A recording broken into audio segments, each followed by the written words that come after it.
Edge making an AEW debut a real possibility. Plus, WWE have no creative plans for an NXT call-up, and an AEW star working injured heading into AEW All In. It's all in the wrestling news right now. Ross, you and I were there the wee hours of that morning in January where Alter Bridge's Metalingus hit, signaling the return of Edge. Yes, his eyes were massive. Our eyes were full of tears, and we didn't have to pluck a single pube, did we, Tom? Not on that occasion, no. And similar reaction to Friday, which very much felt like Edge's last match in a WWE ring. And if it wasn't, Beth Phoenix deserves an Oscar or 3 because those tears were absolutely fantastic. Anyway, Fightful Select have been speaking about this entire Edge situation. They've been saying there are many in AEW that think that Copeland, which is Edge's real surname, by the way, coming into AEW could be a real possibility. Those close to him claimed earlier this year that the idea of him working in AEW isn't as out there as you'd think. Obviously, Edge is close with Christian, but also with Dax and Cash of FTR, who helped him prepare for his in-ring return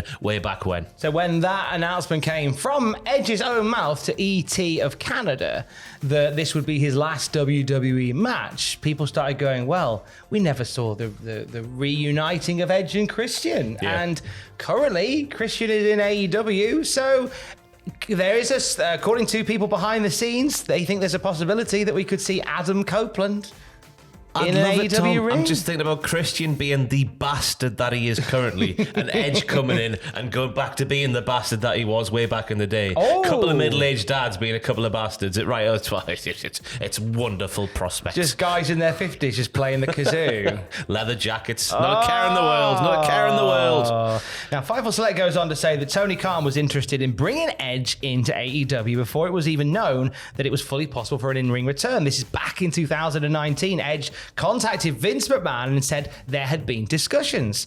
This led to Vince McMahon going, oh my God, get him in the Rumble immediately.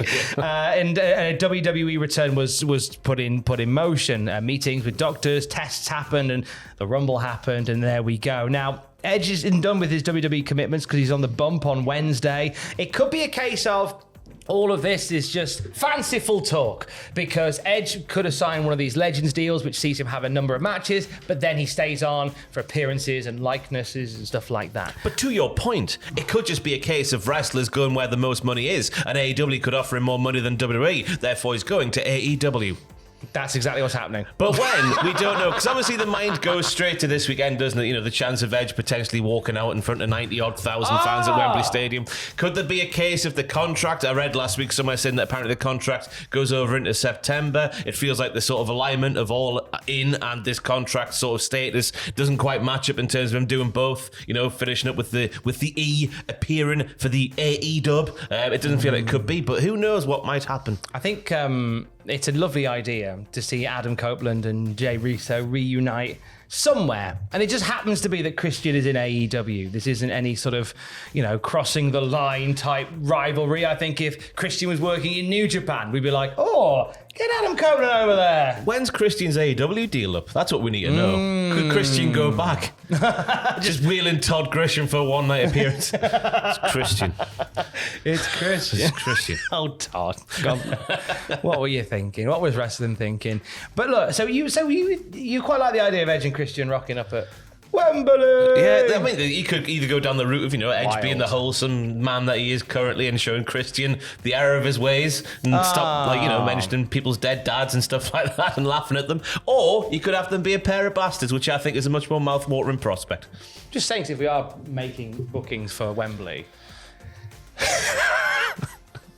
it's right there. It's right there. Pre-show. Do it. Well, anyway. What? Where did the well come from? Well, it's the pre-show. Oh, it's the pre-show. There you go. I saw Paul White was getting involved somehow. Oh, yeah, that'd be nice. He's making it worse. He's making it better. I haven't got a Paul White thing, but imagine one there. He's in it too, and I don't know, let's get actual Madonna involved. But if you are interested in some pictures for AEW All In, it'll be live on the channel on Wednesday evening. Mm-hmm. Was that the one pictures? I've got one if you want one. Yeah, I'll keep that in mind. I'll let Andrew and Jack know as well, just in case they want. Edge did speak on his last match on the gram just a few hours ago, didn't he? Yes, he did. He said it was a full circle thing. full circle, pints of Guinness, as we all heard back in the day. Sheamus bought Edge a pint of Guinness, and now he's gone the other way and done the same thing again. Anyway, from Dublin to Toronto and 19 years in between. Back now after an amazing trip home to Toronto. What can I say? I'll take that experience with me to the grave. Toronto, you brought it. Speaking of bringing it, Sheamus is a beast. As strange as it sounds, it was pure joy in there. Just two buds beating the hell out of each other. I knew he was great, but I didn't know how great. Isn't that nice? That dude is insanely talented, spectacular at what he does, and it's just a damn hard worker. He is the epitome of work ethic. My God, Ross, put your teeth in. You can't teach that. Thanks, fella. It was an honour.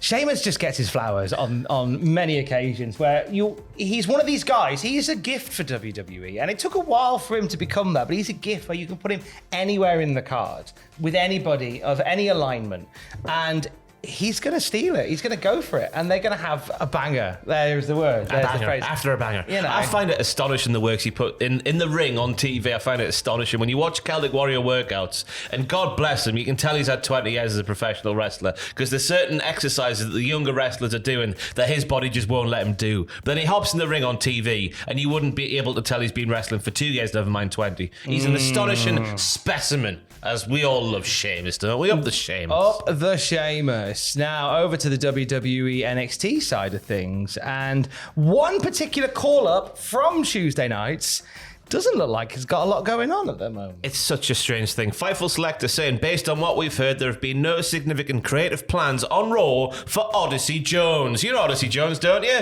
I bet, well, it depends if you watch NXT, I guess, because he had a few matches NXT.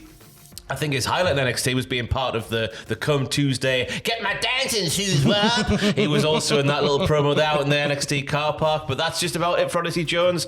He was drafted to Raw back in May in a supplemental draft. He's done sweet bugger all on television, and it looks like it's going to continue being that way, Tom. No plans going forward for Odyssey Jones. Now, the last TV match he had was a loss to Dijak back in April on NXT. He had a dark match against Cameron Grimes this month on SmackDown, but that's it. Like, there's nothing. It's funny with a guy of that size, of that charisma. He's just quote got yourself. The natural charisma, just not even in terms of talking, which I guess we haven't really seen him do too much of it. Just the way he moves around the ring. He's a very charismatic mover. I don't know. I said charismatic mover and thought I'd do that. I don't know why you reminded me of Bear Hugger from Super Punch Out when you did that.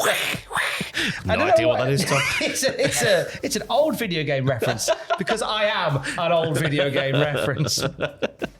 What fun we're having. Will Arsenal be having fun at Crystal Palace tonight, though? I hope so, because it would make for a very good live stream. A live stream that's happening on the Hold and Give Football YouTube channel. That is the thumbnail, the channel profile picture right there. Click on that one. Give us a subscribe. If you're into your footy, Ross is going to be watching the big game starting the Premier League proper with these two London boys. Yes, up the London boys. Up we have the live London stream boys. for the matches. We do FPL content. There's a podcast every Wednesday. Other football related content there within. So please give us a subscribe. Subscribe at the right time.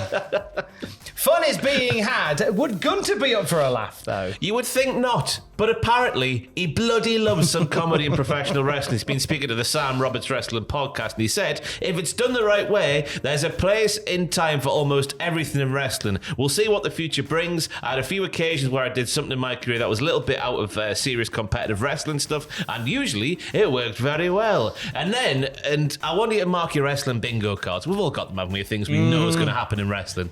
You've not got this one on your bingo card, because it turns out that Gunter is a fan of some sort of comedic thing from wrestling's past, Tom, and I would never have guessed this to be a thing. Oh, is it Where To, Stephanie? It's not actually, Not no. Where To, Stephanie. That was a very serious moment. How dare you? I laughed my head off. What was it? It was Santino's Cobra. Gunter has noted that the Cobra is an example of comedy done right in professional wrestling, and I just would not have said that to be a thing.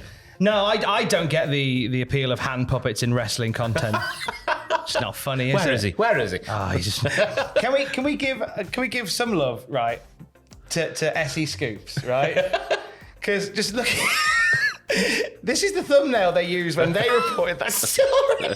And this morning it had me in bits. It's some good artistry, like.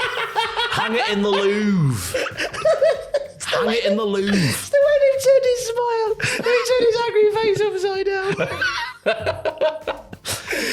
love you. Whoever made that in your company, they deserve a raise. Anyway, Gunter also mentioned that Sami Zayn versus Johnny Knoxville at WrestleMania last year is another good example of comedy in professional wrestling. But the Cobra is the main thing to take away from there. The Cobra and that thumbnail is the takeaway. Hey, it's all in at Wembley on Sunday. Why isn't this happening yet, you cowards? We have a four-way for the women's title. Concerns for a quarter of it, though. Yeah, Sean Rossap's been doing a Q&A on the old Fightful Select, and he's been speaking about Britt Baker, saying she certainly has been working banged up. I don't know what specific injury, or if there is a specific injury, or if she's just hurt. But I can tell you, in my previous conversations with Britt Baker on camera, she takes a lot of pride in working through injuries and getting through situations like that. But a lot of people have noticed it. So on one hand, fair play to the good doctor for working through the pain. On the other hand, be careful there now. Yeah. Be careful, Britt. Look after yourself. It's only wrestling. It's only wrestling. It's fine. It's only the biggest show in professional wrestling history. You don't have to be on the card if you're hurt. But I make some room for these two. I wonder whether this is a four-way because we have obviously Saraya, who has had limited matches since she came back. Obviously Britt Baker, a little bit hurt at the moment. So maybe this whole setup is sort of keeping them safe and putting on a banger in the process. Yeah, Tony and Shida doing the old workhorsery. If that's a verb, is it? To do the workhorsery. Workhorsery. Well, Saraya and Britt Baker just come in for the high spots towards the end. It makes sense, doesn't it? Yeah, it does indeed right itself. It does. Before we let you go, we've got to say thank you. Thank you very much. Oh, my days. 800,000 subscribers as of yesterday. It's and emotional. Climbing. We're still going upwards. Up the 800,000. We can't thank you enough. Honestly, I mean, you should speak more on this than I, because you're the foundation. Well, I don't know. I came in on like the 5th floor when you built a mezzanine. What's it like to come in when it's all set in stone? Brilliant, mate. So much easier. But it's been a rocky road, as everyone knows. But just to see the big number keep ticking upwards and not really slowing down, it's very nice to see. So from obviously all of us here at Cultaholic, and Triple Jump as well. Let's throw them in there. Yeah. Get up the Triple Jump if you like your video games and whatnot. Give them a subscribe as well. Thank you from the bottom of our cold, dead hearts. 800,000. Here's to the next 800,000, eh? Up the subscribers. Up the subs. And we'll have more wrestling news throughout the day at cultaholic.com. Stay safe. Love you. Bye. Bye now.